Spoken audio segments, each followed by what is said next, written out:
नमस्कार मुलांनो, कसे आहात तुम्ही? आय होप तुम्ही सगळे मजेत असाल. तर मुलांनो, आज आपण एका नव्या युनिटला सुरुवात करणार आहोत. तर जे आपलं 7th स्टँडर्डचे जे युनिट 4 आहे, त्याला आपण सुरुवात करणार आहोत. तर युनिट 4 मधला आपण जी कविता आहे, युनिट 4.1 जी पोएम आहे डबल स्टँडर्ड, ही जी पोएम आहे आपण अभ्यासणार आहोत. तर मुलांनो, डबल म्हणजे काय? दुहेरी. आणि स्टँडर्ड म्हणजे काय? मापदंड. तर इथे डबल स्टँडर्ड म्हणजे दुहेरी मापदंड असं म्हणू शकतो किंवा प्रत्येकासाठी वेगवेगळे नियम. तर अशीच ही जी पोएम आहे तुमच्यासारख्या लहान मुलांची आहे, की त्यांची मोठ्यांबद्दल कंप्लेंट आहे, की त्यांना वाटतं की लहान मुलांनी जर उशिरा उठले, त्यांना आळशी बोलतात, त्यांच्या हातून काही चूक झाली की त्यांना रागवतात. लहान मुलं जर मोठ्यांनी बोलले तर त्यांना म्हणतात की तू उद्धट आहे. आणि तेच काम जे लहान मुलांनी जसं मोठे उठले, म्हणजे त्यांचे पॅरेंट्स, त्यांचे पालक किंवा त्यांच्यापेक्षा वयापेक्षा जे वयाने मोठे आहेत, ते जर उशिरा उठले तर ते म्हणतात की अरे, की रात्री खूप काम झालं, त्याच्यामुळे अलार्मच वाजला नाही, ह्याच्यामुळे उशीर झाला किंवा त्यांच्या हातून काही नुकसान होतं, कुठली वस्तू तुटते, ते म्हणतात की असंच ते हातातून पडल्यामुळे हे झालं. आणि तीच जर गोष्ट लहान मुलांच्या हातून झाली, की पॅरेंट्स काय असतात, त्यांना रागवत असतात. तर डबल स्टँडर्डमध्ये इथे लहान मुलांचं म्हणणं आहे, की मोठ्यांसाठी वेगळे नियम आणि आम्ही छोटे आहोत, म्हणून आमच्यासाठी वेगळे नियम का? तर अशीच एक सुंदर अशी पोयम आपण आज अभ्यासणार आहोत.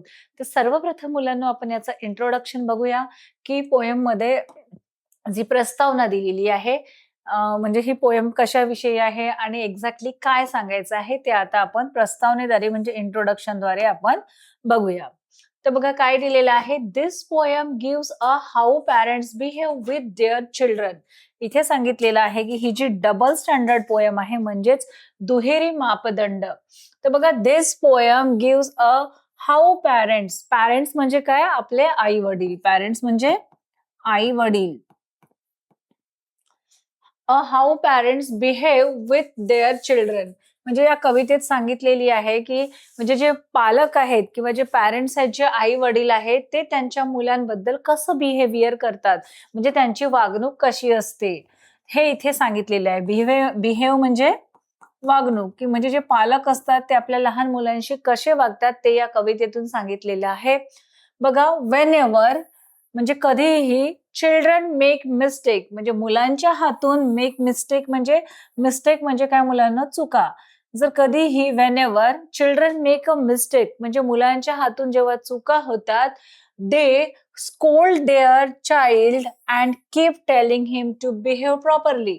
तर ते काय सांगतात, जे पॅरेंट्स असतात ते आपल्या मुलांना सांगतात की त्यांच्या हातून कुठलीही चूक झाली, म्हणजे कुठले अभ्यास म्हणजे त्यांनी नाही केला किंवा त्यांच्या हातून एखादी वस्तू तुटली किंवा मोठ्यांशी ते उद्धटपणाने वागले, म्हणजे काहीही त्यांच्या हातून अशी कुठलीही चूक झाली, तर त्यांचे पॅरेंट्स काय सांगतात त्यांना? वेन चिल्ड्रन मेक मिस्टेक म्हणजे मुलांच्या हातून कधी पण जेव्हा चूक होते, दे स्कोल्ड देअर चाइल्ड ते त्यांच्या मुलांवर रागवतात. स्कोल्ड म्हणजे काय? स्कोल्डिंग म्हणजे काय? ओरडणे. ते मुलांवर ओरडतात किंवा रागवतात. देअर चाइल्ड म्हणजे ते त्यांच्या मुलांवर रागवतात parents, and keep telling him to behave properly आणि मुलांना सांगतात की तुमचं जे बिहेव आहे, तुमचं जे वागणूक आहे, ती प्रॉपरली असू द्या, म्हणजे चांगलं बिहेवियर तुमचं नेहमी सदैव चांगली वागणूक असायला पाहिजे, असं ते सांगतात. Wear as if the parents themselves do the same mistake.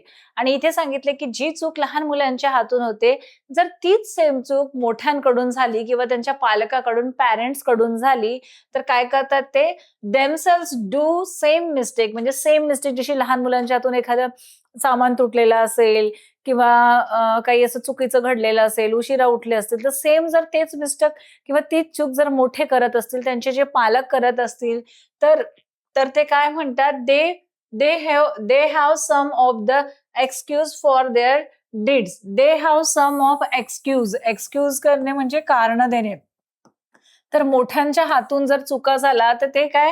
They have some or other excuse. तर ते काही काही कारण सांगत असतात, एक्सक्युजेस सांगत असतात फॉर देअर डीड्स म्हणजे त्यांच्या हातून जे घडलेले आहे. डीड्स म्हणजे जे घडलेलं आहे, त्यांच्या हातून कुठलीही चूक झालेली आहे, तर ते त्याच्यासाठी रिझनेबल असे कारण सांगतात की अरे, ते तर माझ्या हातून निसटलं, ते तर चुकून झालं, असे वगैरे कारण सांगतात.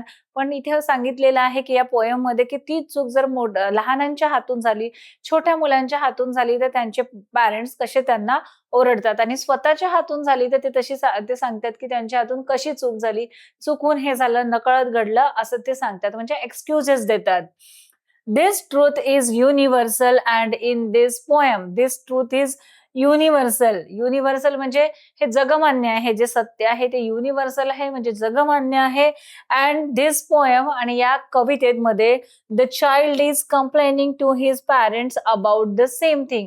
आणि या पोएम मध्ये काय सांगितलं म्हणजे काय आहे, द चाइल्ड म्हणजे या कवितेतला जो चाइल्ड आहे, जो मुलगा आहे किंवा मुलगी आहे, जे मूल आहे ते सांगतो, तो कंप्लेनिंग, तो कंप्लेन करतो आहे. कंप्लेन करतोय म्हणजे तक्रार करतोय. कंप्लेन करणे म्हणजे तक्रार करणे. तो मोठ्या त्याच्या पालकाविषयी किंवा जे मोठे आहेत त्यांच्याविषयी तक्रार करतो to his parents about the same thing.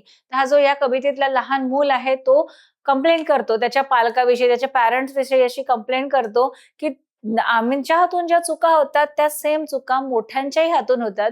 म्हणजे आमच्या पॅरेंट्सच्या हातून होतात आणि ते त्याच्यावर असे एक्सक्युजेस देतात की त्यांच्या हातून जसं काहीच घडलं नाही आणि त्यांनी काही चुकीचं केलं नाही. पण त्याच चुका जर आमच्या हातून घडल्या तर ते आम्हाला स्कोल्ड करतात, आम्हाला रागवतात, आम्हाला धमकवतात आणि आम्हाला सांगतात की बिहेव प्रॉपरली, म्हणजे तुम्ही चांगलं वागा, असं वागू नका. ते आम्हाला सतत असे टोमणे देत असतात. ही जी कंप्लेंट आहे ती या कवितेतल्या छोट्या मुलांची आहे आणि ऑब्व्हियसली तुमची पण ही कंप्लेंट तुमच्या पॅरेंट्स कडून असेल. आपले पण पॅरेंट्स आपल्याला रागवतात तर आपल्याला वाटतं की अरे ह्यांच्या हातून तुटलं तर हे म्हणजे कारणं देतात. पण ही चूक आमच्या हातून झाली तर आम्हाला मार सुद्धा पडतो. आम्ही अभ्यास केला नाही तर गोष्टी ऐकाव्या लागतात. आमच्या हातून काही तुटलं तर आम्हाला मार सुद्धा खावा लागतो आणि आम्हाला रागवतात सुद्धा आणि आम्हाला तंबी दिली जाते की बाबा यानंतर असं घडलं पाहिजे नाही म्हणून असं आम्हाला सांगतात. इफ ही ब्रेक्स, इथे एक्झाम्पलद्वारे दिलेलं आहे. इफ ही ब्रेक्स समथिंग म्हणजे लहान मुलांच्या हातून काहीतरी तुटतं. ब्रेक्स म्हणजे काय? तुटणे. इफ ही ब्रेक्स समथिंग म्हणजे त्याच्या हातून जर काही तुटलं, he is being careless. But if they break something, it just slip from their hand.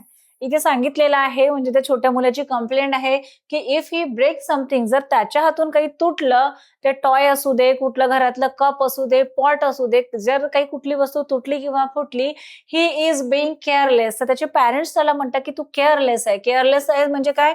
तू निष्काळजीपणे ते काम करतो, काळजीपूर्वक करत नाही. But if they break something, पण त्याच जर वस्तू त्यांच्या हातून तुटल्या, त्यांच्या म्हणजे ते पॅरेंट्सच्या हातून तुटल्या, तर it just slipped from their hand. Slip म्हणजे खाली पडणे, निसटणे. तर ते मोठे लोक काय सांगतात, पॅरेंट्स काय सांगतात, जर त्यांच्या हातून एखादा कप खाली पडला तर ते काय सांगतात की ते काय सांगतात, if they break something it just slip, म्हणजे ते त्यांच्या हातून असं निसटलं गेलं आणि त्यामुळे ते तुटलं असं ते म्हणतात. पण तोच जर कप तुमच्या लहान मुलांच्या हातून पडला तर ते काय म्हणतात, तू केअरलेस आहे, तुझं लक्षच नसतं, तुझं लक्ष कुठे असतं, नुसतं टीव्हीत असतो, मोबाईलमध्ये असतो, घरकामात लक्ष नसतो, एक साधा कप तू सांभाळू शकला नाही. तर असे ते लहान मुलांना किंवा आपण लहान मुलांना बोलतो पॅरेंट्स. पण तेच जर आमच्या हातून घडलं, मोठ्यांच्या हातून, तर आम्ही काय एक्सक्युजेस देतो की अरे नाही, ते तर हातातून जर मी ठेवत होती असंच निसटलं आणि ते चुकून तुटलं, असे एक्सक्युजेस देतात. The child is asking parents to change this attitude.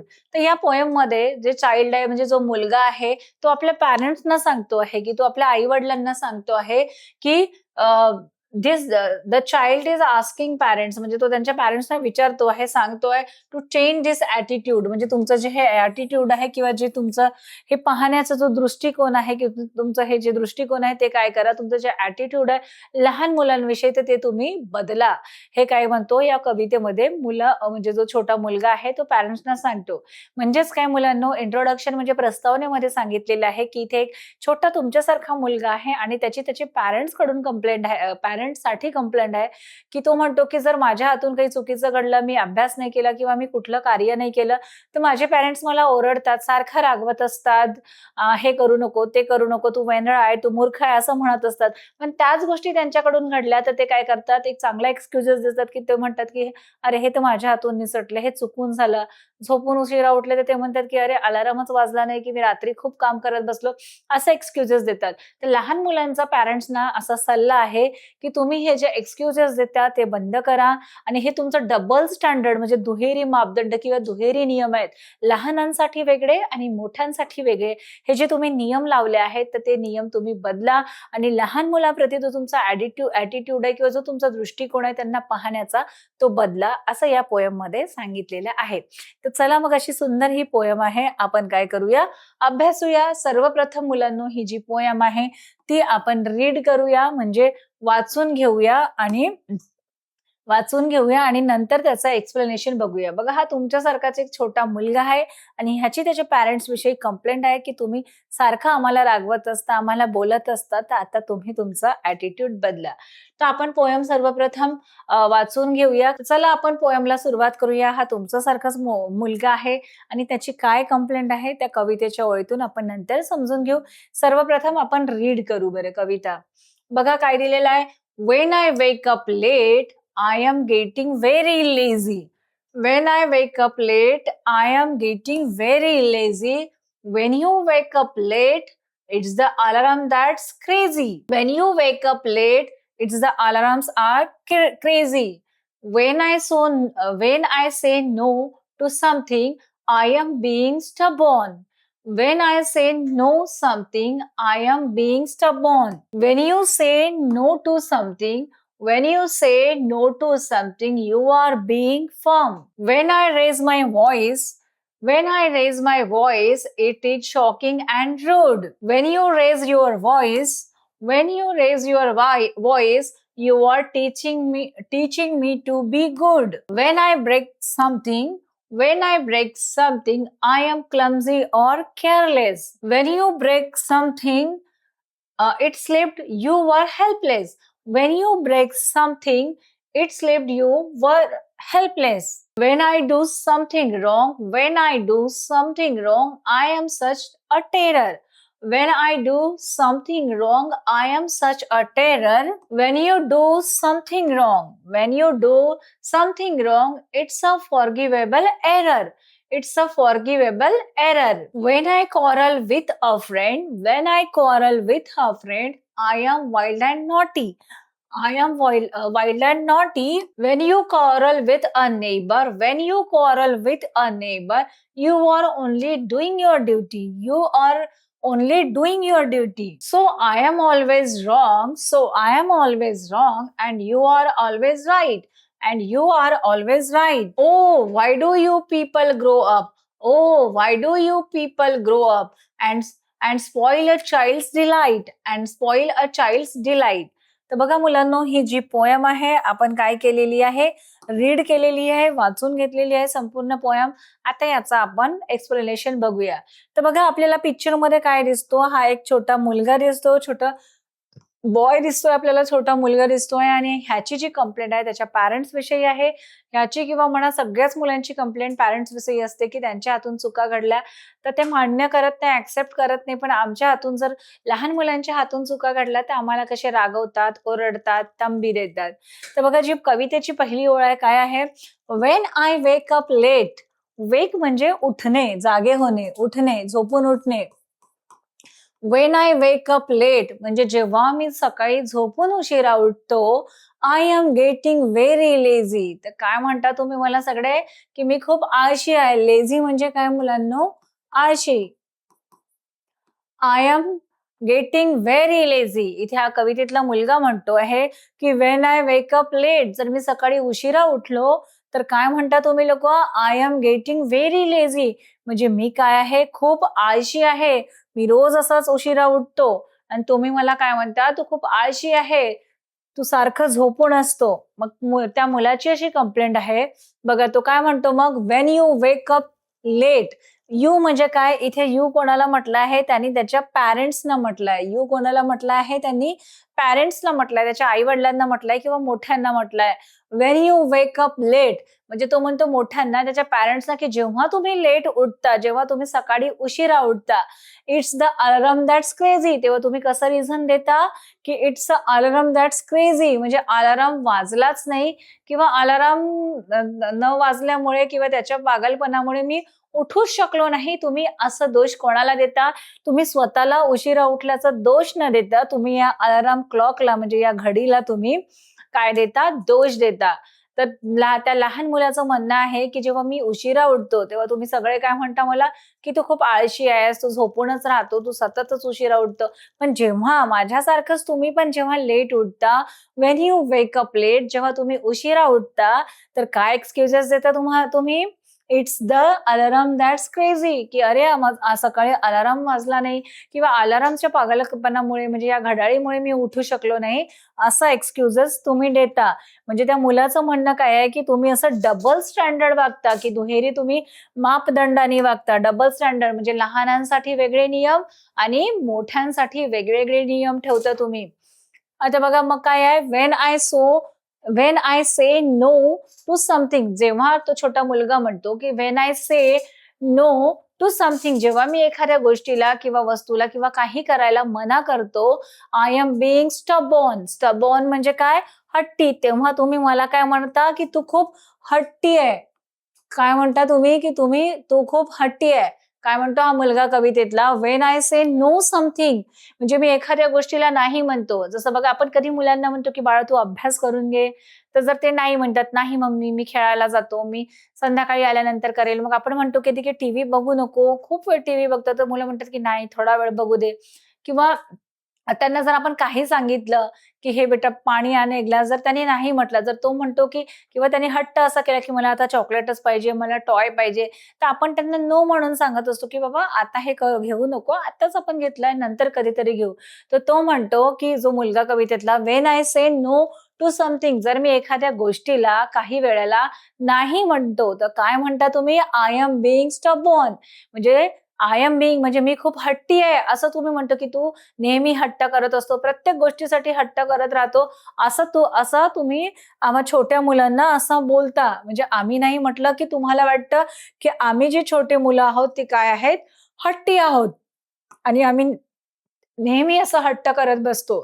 आता बघा इथे काय दिलेलं आहे, when you say no to something आणि जर तुम्ही मोठे जे लोकं आहात, तुम्ही एखाद्या गोष्टीला जर नाही म्हटलं, तर काय होतं? यू आर बीइंग फर्म आणि तुम्ही नाही म्हणता, तर फर्म मीन्स तुम्ही ठाम राहता त्याच्यावर. फर्म असणे म्हणजे ठाम असणे.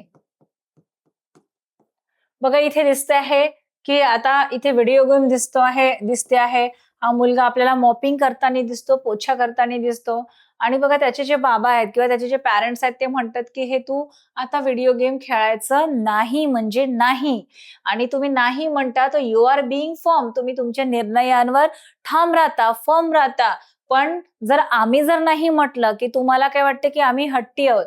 आता इथे दिसते, की त्याच्या पॅरेंट्सने त्याला जे व्हिडिओ गेम आहेत ते खेळायला त्याला नाही म्हटलंय आणि त्याला म्हटलंय की जरा मदत कर, मॉपिंग कर किंवा पोछा वगैरे लाव.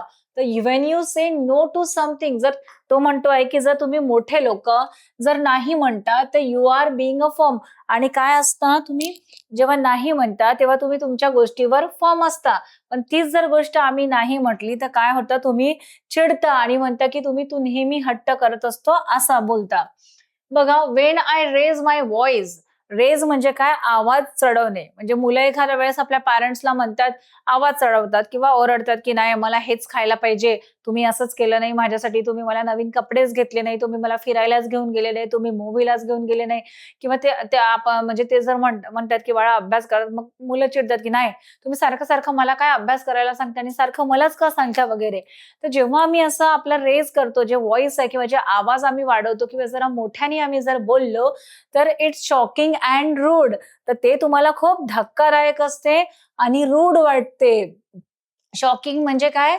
धक्कादायक. आणि रूड म्हणजे काय? खूप क्रूर वाटते तुम्हाला असं, की आमचं बिहेवियर चांगलं नाहीये, रूड आहे असं. When I raise my voice, जेव्हा मी माझा आवाज चढवून बोलतो किंवा जेव्हा मी चिडून बोलतो, इट्स शॉकिंग अँड रूड. ते तुम्हाला खूप असं क्रूर वाटतं आणि खूप धक्कादायक वाटतं, की "अरे, तू असा रूडली का बोललास? असं का घाण बोललास?" वगैरे असं तुम्ही म्हणता. असा हा लहान मुलगा मोठ्यांना कंप्लेंट करतो आहे, की हे काय आहे तुमचं डबल स्टँडर्ड वागणं आहे. आणि बघा काय आहे when you raise your voice. आता बघा याच्यात त्याची आई दिसते, त्याची मम्मी दिसते आणि ती त्याला ओरडताना दिसते. तर मोठे कशासाठी रागवतात, की जर लहान मुलांनी काही चूक केली असेल, त्याच्यातून काही तुटलं असेल किंवा काही अशी चूक केली असेल, अभ्यास नसेल केला, मम्मीचं ऐकलं नसेल, तर यावेळेस काय असतं, की आई रागवते, की "अरे तू असं का केलं?" म्हणजे रागवते. तर इथे तेच सांगितलं, की जेव्हा आमचा आवाज वाढतो, हे लहान मुलांची कंप्लेंट आहे. तो म्हणतो, की "जेव्हा मी असं मोठ्याने बोलतो, तेव्हा तुम्हाला काय वाटतं? मी खूप तुम्हाला ते शॉकिंग वाटतं, खूप धक्कादायक वाटतं आणि खूप रूड वाटतं बरं, खूप क्रूर वाटतं. पण जेव्हा तुम्ही आमच्याशी असं रागावून बोलता, when you raise your voice, जेव्हा तुम्ही तुमचा असा आवाज वाढवता, आवाज वाढवून जेव्हा तुम्ही आम्हाला असं ओरडता मोठ्या आवाजात, you are teaching me to be good. तर याचा अर्थ तुम्हाला काय वाटतं, की तुम्ही आम्हाला काहीतरी छान शिकवतात, चांगल्या गोष्टी शिकवतात. म्हणजे तुमचा आवाज वाढवणं, आमच्यावर ओरडणे हे काय आहे? तुमच्यासाठी चांगलं आहे. म्हणजे तुम्ही आम्हाला चांगल्या गोष्टी शिकवता. परंतु आम्ही जसा आवाज चढवून तुमच्याशी बोललो, तर ते काय वाटतं तुम्हाला? शॉकिंग वाटतं आणि रूड वाटतं, की आम्ही क्रूरपणे वागतो आणि आम्ही धक्कादायक तुम्हाला आमचं बिहेवियर वाटते. त्याचप्रमाणे आम्हाला सुद्धा तुमचं बिहेवियर तसंच वाटते. पण तुम्ही मोठे जे लोकं आहात किंवा जेव्हा तुम्ही पॅरेंट्स आहात, तुम्ही काय एक्सक्यूजेस देता? "You are teaching me to be good." की म्हणजे मी याच्यासाठी रागवत आहे, की तुला चांगल्या सवयी लागल्या पाहिजे. तू चांगलं वागलं पाहिजे ह्याच्यासाठी तुम्ही रागवतो. म्हणजे टीचिंग टू बी गुड म्हणजे आम्हाला काही चांगलं शिकवतात असं तुम्हाला वाटतं. व्हेन आय ब्रेक समथिंग, छोटा मुलगा म्हणतो, व्हेन आय ब्रेक समथिंग, जर माझ्या हातातून एखादी वस्तू तुटली, ब्रेक म्हणजे तुटणे. जर माझ्या हातातून एखादी वस्तू तुटणे, ब्रेक म्हणजे तुटणे. आय एम क्लमझी, क्लमझी म्हणजे काय? वेंधळा, लक्ष नसलेला. क्लमझी अँड केअरलेस, निष्काळजीपणे वागणे. केअरलेस म्हणजे निष्काळजी. तर हा छोटा मुलगा म्हणतो, की जर आमच्या हातातून एखादा असं काही तुटलं, म्हणजे हा आता आपल्याला इथे दिसते फ्लॉवर पॉट आहे आणि तो खाली पडलेला आहे आणि तुटलेला आहे. जर आमच्या हातून असं काही पॉट वगैरे तुटला, एखादं भांडं तुटलं, एखादं टॉय तुटला किंवा एखाद्या वस्तूचं नुकसान झाला, व्हेन आय ब्रेक समथिंग, की माझ्या हातून काहीतरी तुटलं, I am clumsy or careless. तर तुम्ही काय म्हणता आम्हाला, की तू वेंधळा आहे, तू काळजी आणि केअरलेस आहे, तू निष्काळजीपणे वागतो. तू काही तुझं काम बरोबरच करत नाही. म्हणजे तुम्ही आम्हाला सारखं ओरडत असता आणि सारखे असे नावं ठेवत असता. मग बघा तो मुलगा काय म्हणतो, व्हेन यू ब्रेक समथिंग, जर तुमच्या हातून एखादा भांडं किंवा एखादं काही असं तुटलं, इथे दिसते एखादा पॉट आपल्याला खाली पडून तुटलेला दिसतो. तर तो छोटा मुलगा म्हणतो, व्हेन यू ब्रेक समथिंग, जर तुमच्या हातून काही तुटलं, तर काय होतं? It slipped. स्लिप्ड म्हणजे खाली पडणे किंवा निसटणे. तर तुम्ही काय म्हणता, की ते माझ्या हातून निसटलं. निसटणे किंवा खाली पडणे. It slipped, you were helpless. Helpless म्हणजे तुम्ही म्हणता, की व्हेन यू ब्रेक समथिंग, जर तुमच्या हातून काही तुटतं, तर काय म्हणता तुम्ही? It slipped. अरे ते माझ्या हातातून निसटलं. You were helpless. हेल्पलेस म्हणजे तुम्ही हेल्पलेस होते म्हणजे हेल्प करणे म्हणजे मदत करणे आणि हेल्पलेस म्हणजे कुठली मदत न घेता ते म्हणजे खाली म्हणजे हेल्पलेस म्हणजे मी काहीच करू शकली नाही. हेल्पलेस म्हणजे काहीच न करू शकणे. तर इट स्लिप्ड. अरे ते खाली पडलं पण मी काहीच करू शकले नाही. ते सडन झालं असं तुम्ही एक्सक्यूजेस देता. म्हणजे ह्याच्यात पण काय आहे, तुम्ही डबल स्टँडर्ड करता. म्हणजे वेगवेगळे नियम लावता. म्हणजे लहान मुलांच्या हातून पडलं तर त्यांना आपण केअरलेस म्हणायचं, क्लमझी म्हणायचं, वेंधळेपणाने वागता आणि तेच तुमच्या हातून एखादं भांडं किंवा एखादा पॉट तुटलं तर काय म्हणता, की अरे ते म्हणजे असं स्लिप्ड झालं, हातातून घसरलं आणि हेल्पलेस म्हणजे मी काहीच करू शकलो नाही. एकदम असं सडन झालं त्यामुळे मला काही सुचलंच नाही, असं वगैरे तुम्ही एक्सक्यूजेस देता. म्हणजे हे झाले म्हणजे दुहेरी नियम तुम्ही लावता. बघा इथे दिसतोय, की हा आपल्याला मुलगा दिसतोय आणि हा व्हिडिओ गेम खेळतो आहे आणि त्याचे जे बाबा आहेत, त्याचे जे पॅरेंट्स आहेत, त्याचे वडील आहेत, त्याला रागवताना दिसतात. त्याच्यावर रागवतात. बघा when I do something wrong. Wrong म्हणजे काय मुलांनो? चुकीचं वागणे. रॉंग म्हणजे चुकीचं. When I do something wrong, जर मी एखाद्या वेळेस चुकीचं वागलो तर I am such a terror. म्हणजे ते काय आहे? टेरर म्हणजे खूप त्रासदायक आहे. टेरर म्हणजे काय असते? TERROR, टेरर म्हणजे त्रासदायक. तर ते तुम्हाला खूप त्रासदायक वाटते. काय म्हणतो हा छोटा मुलगा त्याच्या वडिलांना, "when I do something wrong."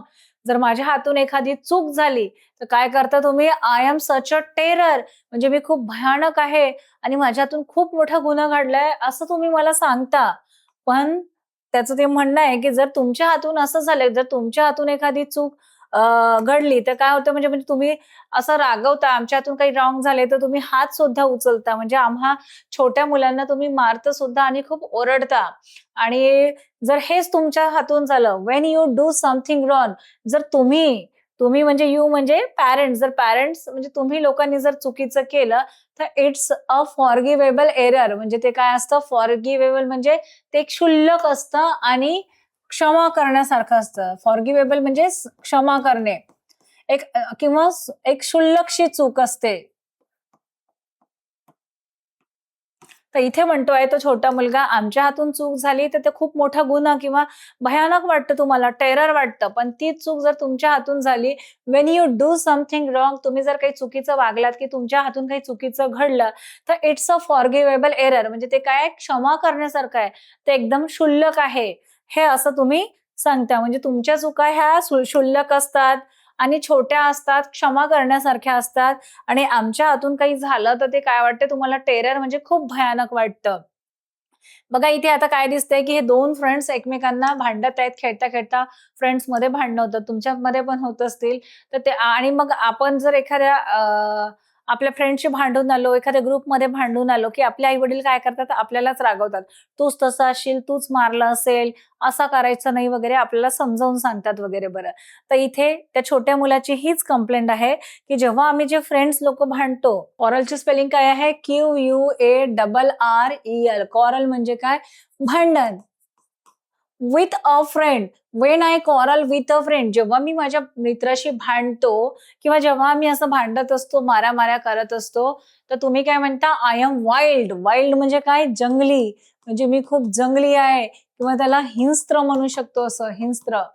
I am wild and naughty. Naughty म्हणजे खोडकर. जर माझ्या माझ्या मित्राशी भांडण झालं, आम्ही एक दुसऱ्यांना मारलो किंवा आम्ही भांडलो, तर काय करता तुम्ही लोकं? I am wild. तुम्ही म्हणता, की "तू खूप जंगली आहे, तू असंच आहे, तुला काही कळतच नाही, तू नॉटी आहे, तू खोडकर आहे, नेहमी घाण वागत असतो." तर असं तुम्ही मला म्हणता. पण त्याचं म्हणणं आहे, की जर तुमचं तुमच्या नेबरशी किंवा तुमचं तुमच्या शेजाऱ्याशी भांडण झालं, तर ते काय म्हणतात, की तुम्ही म्हणता, की डूइंग युअर ड्युटी, की तुम्ही तुमचं फक्त काम करत आहात. तर इथे दिसतंय, की आपण पाहिलं, की मागच्या पिक्चरमध्ये मुलं-मुलं भांडत होती आणि आता हे नेबर्स आहेत. नेबर म्हणजे काय मुलांनो? शेजारी. नेबरचा अर्थ काय होतो? शेजारी. जे आपले शेजार-पाजारी राहतात, आपल्या बाजूला राहतात ते. नेबरची स्पेलिंग काय आहे? NEIGHBOUR. नेबर म्हणजे शेजारी. When you quarrel with a neighbour, जेव्हा तुमचं मोठ्या लोकांचं भांडण तुमच्या शेजाऱ्याशी होतं किंवा तेव्हा तुम्ही भांडत असता, you are only doing your duty. तर तुम्हाला काय वाटतं? म्हणजे तो पॅरेंट्सला म्हणतो, "you are only doing your duty," की तुम्ही फक्त तुमचं काम करत आहात असं वाटतं. म्हणजे तुम्ही तुमचं फक्त काम करत आहात, तुम्ही योग्य करत आहात असं तुम्हाला वाटतं. पण जर तेच आम्ही आमच्या मित्रांसोबत भांडलो, तर तुम्ही काय म्हणता, की मी खूप जंगली आहे आणि काय खोडकर आहे, असं तुम्ही आम्हाला नाव ठेवता. पण तेच तुम्ही तुमच्या मोठे लोकं तुम्ही आपापसात भांडत असता, नेबरशी, शेजाऱ्यांशी भांडत असता, तर तुम्हाला काय वाटतं, की you are only doing your duty. तुम्हाला असं वाटतं, की तुम्ही फक्त तुमचं काम करत आहात, असं तुम्हाला वाटतं. मग इथे पण डबल स्टँडर्ड नियम सांगितलेले आहेत, की लहान मुलांनी मारलं तर काय म्हणता आणि मोठ्यांनी केलं तर काय रिझन देतात. बघा, "so I am always wrong." तो मुलगा म्हणतो बघा चिडून म्हणतो, की "so I am always wrong." म्हणजे काय मी नेहमीच चुकीचा असतो. So I am always wrong. Wrong म्हणजे काय मुलांनो? चुकीचं.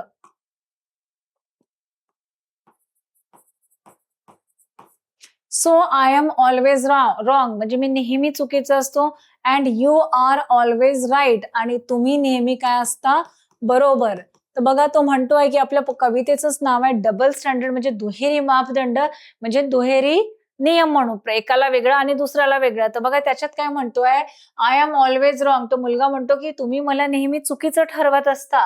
But and you are always right आणि तुम्ही मोठे लोकं स्वतःला नेहमी काय म्हणत असता, की तुमचं जे म्हणणं आहे किंवा जे तुम्ही करता ते काय आहे?